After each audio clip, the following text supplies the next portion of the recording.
नमस्कार दोस्तों, स्वागत है आपका हमारे YouTube चैनल महादेव योगी पर। आज के वीडियो में हम बात करेंगे मंत्र ध्यान के बारे में।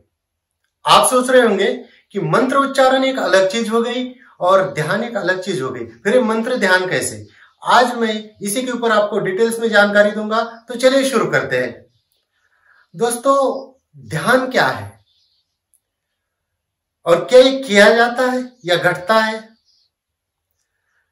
हालांकि अगर देखा जाए तो कुछ भी नहीं करना ही ध्यान है। साक्षी भाव आ जाना वही तो ध्यान है, और मंत्र उच्चारण तो एक अलग चीज हो जाती है।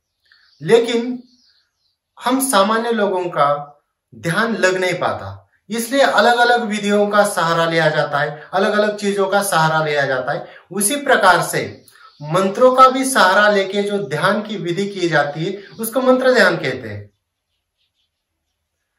हमारा मन, हमारा चित्त एकाग्र नहीं हो पाता, मन निर्विचार नहीं हो पाता, किसी भी चीज पे फोकस नहीं कर पाते, इसलिए हम क्या करते हैं कि मंत्र जाप का सहारा लेते हैं।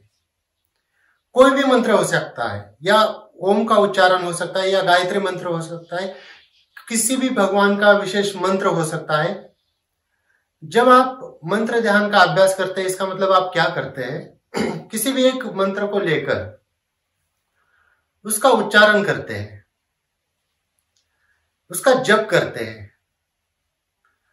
पहले तो उसका वाचिक जप किया जाता है, यानी कि मंत्र का उच्चारण इस प्रकार से किया जाता है कि स्वयं को भी सुनाई दे और आसपास कोई हो उनको भी सुनाई दे। इस प्रकार से जो मंत्र का उच्चारण किया जाता है, जो जप किया जाता है, उसको वाचिक जप कहते हैं। उसके बाद जब अगले लेवल पे पहुंचते हैं इसका अभ्यास करते करते, तो ये जो जप है वो उपांशु जप बन जाता है। इसका मतलब आपका मुंह चलेगा, जीवा चलेगी, मंत्र का उच्चारण भी होगा, लेकिन उसकी आवाज आसपास किसी को सुनाई नहीं देगी। ये उसकी नेक्स्ट स्टेप आ जाती है। उसके बाद उससे अगले लेवल पे पहुंचते हैं, तब ये जो जप है, ये जो उच्चारण है मंत्र का, वो मानसिक बन जाता है। यानी कि आपका मुंह बंद रहेगा और मंत्र का उच्चारण आपके मन में चलता रहेगा। यहां पर आपका मन सक्रिय है, मंत्र का उच्चारण आपके मन में चल रहा है। ये मानसिक जप की अवस्था आ जाती है। और उसके बाद जो अंतिम अवस्था आ जाती है वो अजपा है। उसके बाद वो जो मंत्र का उच्चारण है वो अपने आप होने लगता है, जैसे आपने सांस ली और छोड़ी, ये अपने आप क्रिया होती है। वैसे देखा जाए तो आप जब जानबूझ के सांस भरते, हमने सांस भरी, सांस छोड़ी, जब हम इसको फोकस करते तो हमें पता चलता है कि हमें सांस लेनी पड़ रही है और हमें सांस छोड़नी पड़ रही है। लेकिन ये निरंतर क्रिया है, और जब भी ऐसे कोई निरंतर क्रिया हो जाती है तो वो अजपा में चली जाती है, अपने आप होने लगती है। क्या आपको थोड़ी देर पहले पता था कि आप सांस ले रहे हैं या छोड़ रहे हैं? हम किसी कार्य में व्यस्त हो जाते हैं, हम ध्यान की अवस्था में होते हैं, हम किसी मनोरंजन का साधन देखते हुए खो जाते हैं। क्या उस समय हमें पता चलता है कि हमारी सांस चल रही है या नहीं चल रही?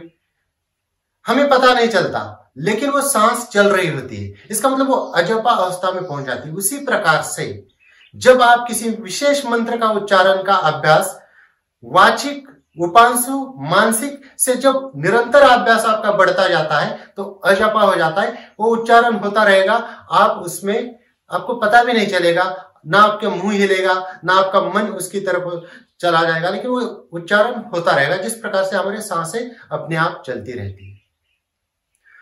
ये जो प्रक्रिया है, चारों जो स्टेप है, जहां से हमने मंत्र का उच्चारण शुरुआत किया था कि जोर से बोला था वाचिक, अपने वाणी के द्वारा, उसको धीरे धीरे अगली अवस्था में लेके गई उपांशु में।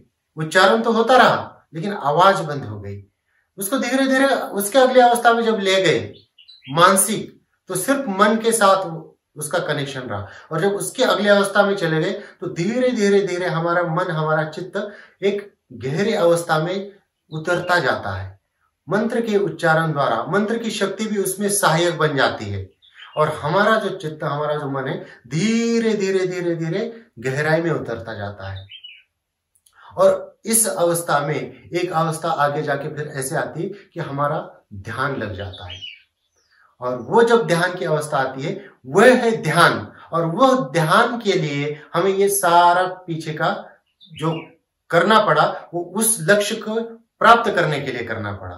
इसलिए मंत्र का सहारा लेके जब ध्यान किया जाता है तो इस प्रकार से हम ध्यान की गहराई में उतर जाते हैं। वैसे देखा जाए तो मंत्र उच्चारण की कोई आवश्यकता नहीं है आपको ध्यान करने के लिए। बहुत सारे ध्यान की अलग अलग विधियां हैं, बहुत सारे महापुरुषों ने बहुत अलग अलग ध्यान की विधियां बनाई हैं। किसी को एक आध ये विधि सूट करेगी तो किसी को दूसरी विधि सूट करेगी। सबकी अलग अलग अपनी यात्रा है, अपनी जर्नी है। जरूरी नहीं कि यही ध्यान की विधि सबको सूट करे या अन्य दूसरी ध्यान की जो विधियां है वही सबको सूट करे। हमें इनमें से चुनाव करना होता है, हमें इनमें से करके देखना होता है कि हमारे लिए कौन सा सूट हो रहा है, कौन सा सही है, और फिर उसका सहारा पकड़कर हमें अपने अंतिम लक्ष्य तक पहुंचना होता है। तो दोस्तों ये थे कुछ मंत्र ध्यान विधि के बारे में कुछ जानकारी। इसी प्रकार से और जानकारी के लिए हमारे चैनल को सब्सक्राइब कीजिए, इस वीडियो को लाइक कीजिए, अपने दोस्तों के साथ शेयर कीजिए। स्वस्थ रहिए, मस्त रहिए। धन्यवाद।